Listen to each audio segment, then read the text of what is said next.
Posesión. Artículo 715.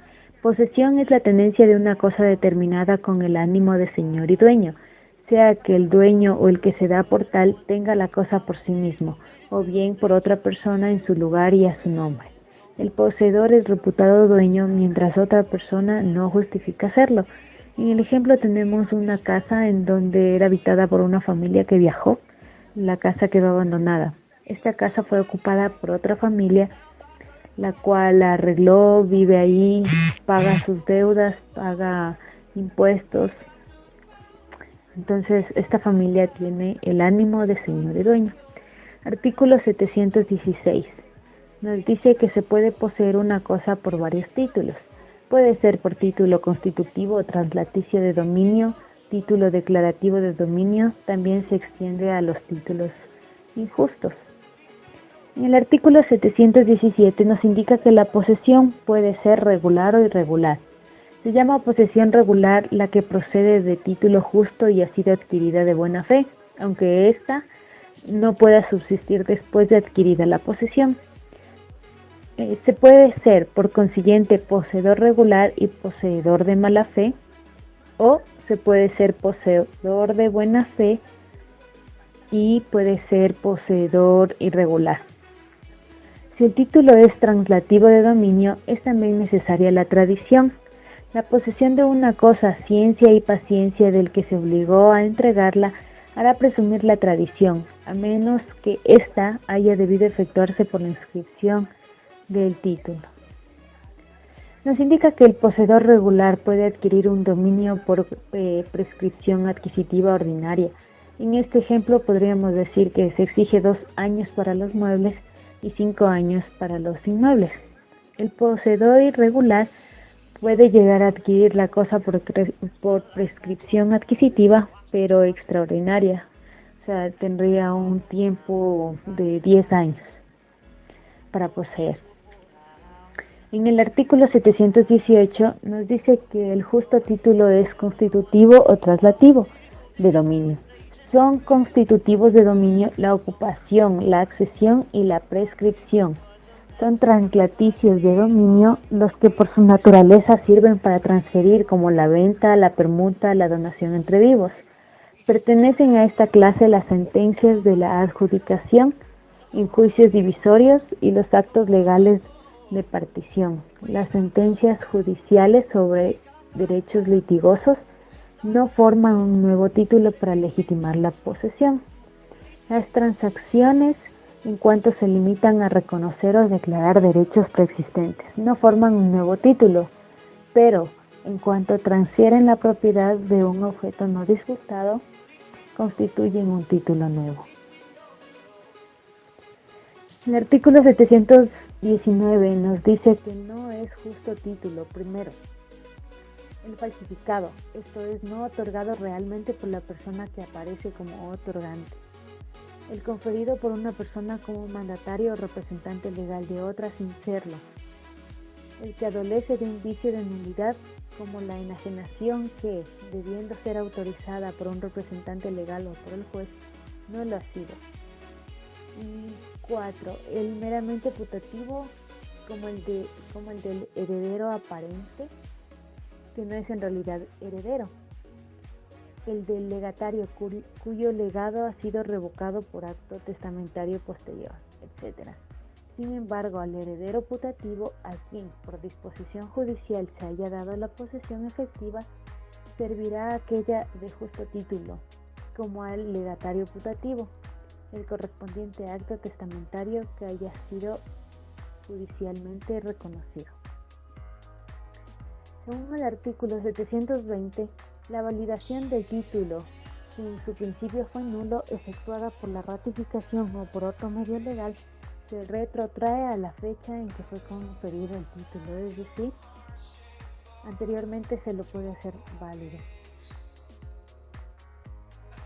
Artículo 721. La buena fe es la conciencia de haberse adquirido el dominio de la cosa por medios legítimos, exentos de fraude y de cualquier otro vicio.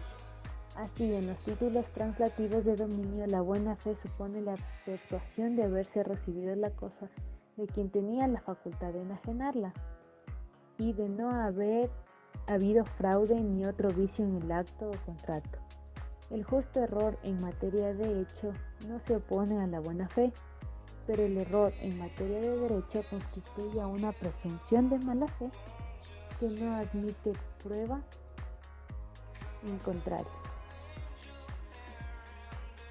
El artículo 722 nos indica que la buena fe se presume, excepto en los casos en que la ley establece la presunción contraria. En todos los demás, la mala fe deberá probarse. La buena fe resumimos que se cree como la adquisición efectuada de un derecho en donde carece de vicio alguno y que es válida. Y el artículo 723 nos indica que la posesión irregular es la que carece de uno o más requisitos que señalamos anteriormente en el artículo 717. Hablamos de posesión irregular cuando una posesión carece de uno de los requisitos señalados en el artículo 717, como son la buena fe y el justo título. Cuando carecen de estos requisitos, nos encontramos en una posesión viciosa. Como posesiones viciosas tenemos la violenta y la clandestina. La posesión violenta es aquella que se adquiere por la fuerza. Esta fuerza puede ser actual o inminente.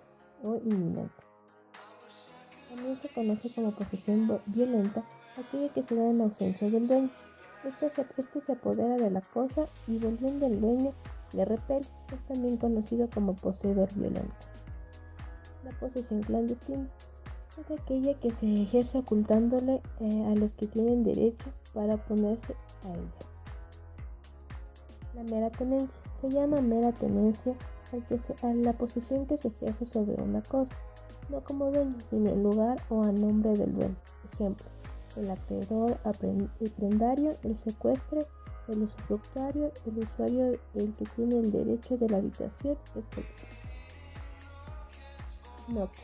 El simple lapso no muda la mera tenencia en posesión, salvo el caso del artículo 2410 de la regla 4.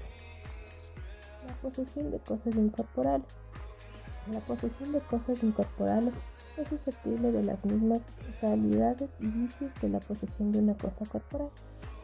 Por ejemplo, tenemos la tenencia y el ánimo de ser dueño sobre derechos reales y derechos personales. Como bien sabemos, los derechos personales recaen sobre una persona y los derechos reales sobre las cosas. Como derecho real tenemos la propiedad, la herencia, etc. Posesión y agregación de posesiones anteriores. Entonces tenemos que básicamente la posesión del sucesor comienza en él al momento de suceder el título universal o personal, ya sea aquella que se adquiere sobre los derechos de una masa de bienes o universalidad. Por otro lado, se le da la adquisición personal sobre el dominio de bienes singulares. También tenemos que podría agregarse en los mismos términos la posesión propia de una serie no interrumpida de antecesores. Por ejemplo, en una posesión universal, la adquisición de una herencia, y en una posesión singular, la adquisición de un carro particular o un bien singular. Tenemos en posesiones de los partícipes en la parte adjudicada. La partición pone fin al dominio conjunto de varias personas sobre una misma cosa y tiene efecto retroactivo, por lo que una vez efectuada la partición, se entenderá que cada adjudicario ha poseído durante la indivisión exclusivamente la parte o bien por la división que le corresponde. Tenemos por otro lado la continuidad de la posesión de la mera tenencia. Si se ha empezado a posesionar a nombre propio o a nombre ajeno, se entenderá que esta posesión ha continuado hasta que se demuestre lo contrario.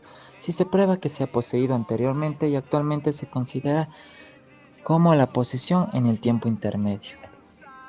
Tenemos que la toma de posesión se da básicamente por el que trata de adquirir para sí la posesión, por su mandatario o por sus representantes legales. Tenemos formas de adquirir y perder la propiedad. Intervención de terceros en la adquisición de la posesión. Una persona toma posesión en nombre de otra en calidad de mandatario o representante. Este mismo hecho se entenderá que dio inicio a la posesión aún sin su conocimiento. Si una persona toma posesión a nombre de otro sin ser representante o mandatario, el mismo se entenderá que no se ha iniciado ninguna posesión, a menos que lo haga a nombre propio. Tenemos la adquisición de la posesión de una herencia, la misma que se da cuando la posesión de la herencia se le es entregada al heredero, aunque éste lo ignore o no tenga conocimiento. En el caso de no aceptar la herencia, se considera que nunca se ha tenido posesión sobre ella. Tenemos la incapacidad para adquirir la posesión. Aquellas personas que no puedan administrar libremente lo suyo no necesitan de autorización alguna para adquirir una cosa mueble, con tal que tengan voluntad y aprehensión legal o material del bien. Sin embargo, no pueden ejercer sus derechos de poseedores del bien sin autorización competente. Los infantes y dementes carecen de voluntad de adquirir la posesión, sea por sí mismo o para otros. Artículo 739. Si la cosa es de aquellas cuya tradición debe hacerse por inscripción en el correspondiente libro del registro de la propiedad, nadie podrá adquirir la posesión de ella sino por este medio. Artículo 740. El poseedor conserva la posesión aunque transfiera la tenencia de la cosa, dándola en arriendo, comodato, prenda, depósito, usufructo o a cualquier otro título no translativo de dominio. Artículo 741. Se deja de poseer una cosa desde que otro se apodera de ella, con ánimo de hacerse la suya, menos en los casos que las leyes expresamente exceptúan. La posesión de la cosa mueble no se entiende perdida mientras se halla bajo el poder del poseedor, aunque éste ignore accidentalmente su paradero. Para que cese la posesión inscrita es necesario que la inscripción se cancele, sea por voluntad de las partes o por una nueva inscripción en que el poseedor por título inscrito transfiere su derecho a otro o por decisión judicial mientras subsista la inscripción en el que se apodera de la cosa o que se refiere el título inscrito. No adquiere posesión de ella ni da fin a la posesión existente. Esto según el artículo 743. El artículo 744 nos indica que, si alguno, dándose por dueño, se apodera violenta o clandestinamente de un inmueble cuyo título no está inscrito, el que tenía la posesión la pierde. Si el que tiene la cosa en lugar y a nombre de otro la usurpa dándose por dueño de ella, no se pierde por una parte de la posesión ni se adquiere por otra, a menos que el usurpador enajene a su propio nombre la cosa. En este caso, la persona a quien se enajena adquiere la posesión de la cosa y da fin a la posesión anterior. Con todo, si el que tiene la cosa en lugar y a nombre de un poseedor por título inscrito se da por dueño de ella y la enajena, no se pierde por una parte de la posesión ni se adquiere por otra sin la competente inscripción. Finalmente vamos a hablar sobre el artículo 746. El que recupera legalmente la posesión perdida se entenderá haberla tenido durante todo el tiempo intermedio.